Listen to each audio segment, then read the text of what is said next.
വിശുദ്ധ മത്തായി എഴുതിയ സുവിശേഷം 4-ാം അധ്യായം 1 മുതൽ 11 വരെയുള്ള വാക്യങ്ങളാണ് ഇന്നത്തെ വിചിന്തനത്തിനായി നമുക്ക് നൽകിയിരിക്കുന്നത്. വിശുദ്ധ മത്തായിയുടെ സുവിശേഷം അനുസരിച്ചും സമവീക്ഷണ പാരമ്പര്യപ്രകാരവും യേശുവിൻ്റെ ജ്ഞാനസ്നാനത്തിനും പ്രലോഭനങ്ങൾക്കും തമ്മിൽ അഭേദ്യ ബന്ധമുണ്ട്. ജ്ഞാനസ്നാന വേളയിൽ യേശുവിൽ നിറഞ്ഞ പരിശുദ്ധാത്മാവ് തന്നെയാണ് പരീക്ഷിക്കപ്പെടാനായി യേശുവിനെ മരുഭൂമിയിലേക്ക് ആനയിക്കുന്നത്. ജ്ഞാനസ്നാന വേളയിൽ പ്രഖ്യാപിക്കപ്പെട്ട യേശുവിൻ്റെ ദൈവപുത്രത്വം പിശാച് പരീക്ഷണ വിധേയമാക്കുന്നു. ദൈവപുത്രനെ പരീക്ഷിച്ച് നോക്കുന്നതാണ് പ്രലോഭന കഥ. ലഭിച്ച ദൈവപുത്ര സ്ഥാനം പ്രകടമാക്കുവാൻ ആദ്യത്തെ 2 പ്രലോഭനങ്ങളിൽ പിശാച് യേശുവിനെ വെല്ലുവിളിക്കുന്നു. ജ്ഞാനസ്നാന വേളയിൽ ദൈവഹിതത്തിന് സ്വയം സമർപ്പിച്ച ആളാണ് യേശു. എന്നാൽ യേശുവിൻ്റെ ഈ ആത്മസമർപ്പണവും പിതാവിൻ്റെ ഹിതം നിറവേറ്റുവാനുള്ള വ്യഗ്രതയും മരുഭൂമിയിൽ പരീക്ഷിക്കപ്പെടുന്നു. പഴയ ഇസ്രായേൽ മരുഭൂമിയിൽ അനുഭവിച്ചവയെല്ലാം പുതിയ ഇസ്രായേലും ദൈവപുത്രനുമായ യേശു അനുഭവിച്ചു. എന്നാൽ പഴയ ഇസ്രായേലിൽ നിന്ന് വ്യത്യസ്തമായി ഉടമ്പടിയുടെ ദൈവത്തോട് വിശ്വാസവഞ്ചന കാട്ടുവാനുള്ള എല്ലാ പ്രലോഭനങ്ങളെയും പുതിയ ഇസ്രായേലായ യേശു അതിജീവിച്ചു. പിശാച് 3 തരം പ്രലോഭനങ്ങൾക്കാണ് യേശുവിനെ വിധേയനാക്കിയത്. 3നെയും നിയമാവർത്തനത്തിൽ നിന്നുള്ള ഓരോ ഉദ്ധരണി കൊണ്ട് യേശു നേരിടുന്നു. പ്രലോഭകൻ യേശുവിനെ സമീപിച്ച് കല്ലുകളെ അപ്പമാക്കി ഭക്ഷിച്ച് തൻ്റെ ദൈവപുത്രത്വം പ്രകടമാക്കുവാൻ ആവശ്യപ്പെടുന്നതാണ് 1ാമത്തെ പ്രലോഭനം. യേശുവിൻ്റെ ജ്ഞാനസ്നാനം ദൈവഹിതത്തിനുള്ള സ്വയം സമർപ്പണമായിരുന്നു. എന്നാൽ കല്ലുകളെ അപ്പമാക്കുവാനുള്ള പ്രലോഭനം പിതാവിൻ്റെ ഹിതത്തിനെതിരായും സ്വാർത്ഥ ലക്ഷ്യം മുൻനിർത്തിയും അത്ഭുതം പ്രവർത്തിക്കാനുമുള്ളത് ആയിരുന്നു. ഇത് മനസ്സിലാക്കിയ യേശു നിയമാവർത്തന പുസ്തകം 8-ാം അധ്യായം 3-ാം വാക്യം ഉദ്ധരിച്ചുകൊണ്ട് പിതാവിൻ്റെ ഹിതത്തിൽ നിന്ന് വ്യതിചലിക്കുവാനുള്ള പ്രലോഭനത്തിൽ നിന്നും വിജയിക്കുന്നു.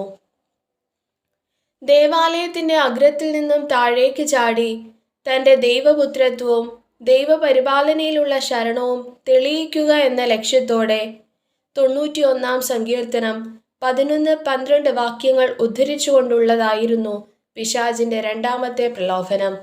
എന്നാൽ നിയമാവർത്തന പുസ്തകം 6-ാം അധ്യായം 16-ാം വാക്യം ഉദ്ധരിച്ചുകൊണ്ട് യേശു അവന് മറുപടി നൽകുന്നു. പരസ്യ ജീവിത ആരംഭത്തിൽ മാത്രമല്ല, ശുശ്രൂഷയുടെ എല്ലാ ഘട്ടങ്ങളിലും കുരിശിൽ കിടക്കുമ്പോൾ പോലും യേശു ഇതേ വെല്ലുവിളികൾക്ക് വിധേയനായി. നീ ദൈവപുത്രനാണെങ്കിൽ കുരിശിൽ നിന്ന് താഴേക്ക് ഇറങ്ങി വരിക എന്നതായിരുന്നു ആളുകളുടെ പരിഹാസം. എന്നാൽ ഈ പ്രേരണകൾക്കൊന്നും യേശുവിനെ തോൽപ്പിക്കാനായില്ല. ദൈവിക പദ്ധതി പ്രകാരം തനിക്കായി നിശ്ചയിച്ചിട്ടുള്ള സഹനത്തെ പിതാവിൻ്റെ ഹിതത്തോടുള്ള പരിപൂർണമായ അനുസരണത്തിൽ ഏറ്റുവാങ്ങുകയാണ് യേശു ചെയ്തത്. തന്നെ ആരാധിക്കുന്ന പക്ഷം ലോകത്തിലെ എല്ലാ രാജ്യങ്ങളും അവയുടെ മഹത്വവും യേശുവിന് നൽകാമെന്ന് ഒരു ഉയരമേറിയ മലയുടെ മുകളിൽ വെച്ച് പിശാച് ചെയ്യുന്ന വാഗ്ദാനമാണ് 3ാമത്തെ പ്രലോഭനം. ദൈവത്തിൻ്റെതായതെല്ലാം, സമസ്ത ലോകത്തിൻ്റെയും ഉടമസ്ഥതയും കർത്തൃത്വവും ഉൾപ്പെടെ സകലതും തൻ്റേതാണെന്ന് ഭാവിക്കുന്ന പിശാച് സ്വയം ദൈവമായി ഭാവിക്കുവാൻ ശ്രമിക്കുകയാണിവിടെ. എന്നാൽ നിയമാവർത്തന പുസ്തകം 6-ാം അധ്യായം 13-ാം വാക്യം ഉദ്ധരിച്ചുകൊണ്ട് ഈ പ്രലോഭനത്തെയും യേശു അതിജീവിക്കുകയും സാത്താനെ ദൂരെ പോവുക എന്ന് കൽപ്പിച്ച് പിശാചിനെ ആട്ടി ഓടിക്കുകയും ചെയ്യുന്നു. പഴയ ഇസ്രായേൽ പ്രലോഭനങ്ങൾക്ക് അടിമപ്പെട്ടുവെങ്കിൽ പുതിയ ഇസ്രായേലായ യേശു അവയെ അതിജീവിച്ച് ദൈവഹിതത്തിന് പരിപൂർണമായി സമർപ്പിച്ചു. ദൈവഹിതപ്രകാരം ജീവിക്കുന്നതിന് എത്രമാത്രം ഞാൻ പരിശ്രമിക്കുന്നുണ്ട്? ദൈവ ഇഷ്ടപ്രകാരമുള്ള സഹനങ്ങളെ പൂർണ്ണ മനസ്സോടെ സ്വീകരിക്കുവാൻ എനിക്ക് കഴിയുന്നുണ്ടോ? ദൈവ ഇഷ്ടത്തിനാണോ അതോ സ്വാർത്ഥ താല്പര്യങ്ങൾക്കാണോ എൻ്റെ ജീവിതത്തിൽ പ്രഥമ സ്ഥാനം നൽകുന്നത്?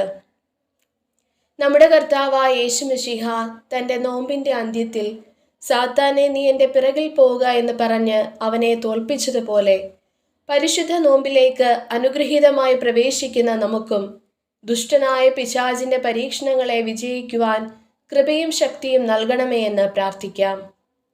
കാരുണ്യവാനായ കർത്താവേ, ഞങ്ങളുടെ ഹൃദയങ്ങളെ സമാധാന മന്ദിരങ്ങളും ഞങ്ങളുടെ മനസ്സിനെ ശാന്തിയുടെ തുറമുഖവും ആക്കണമേ.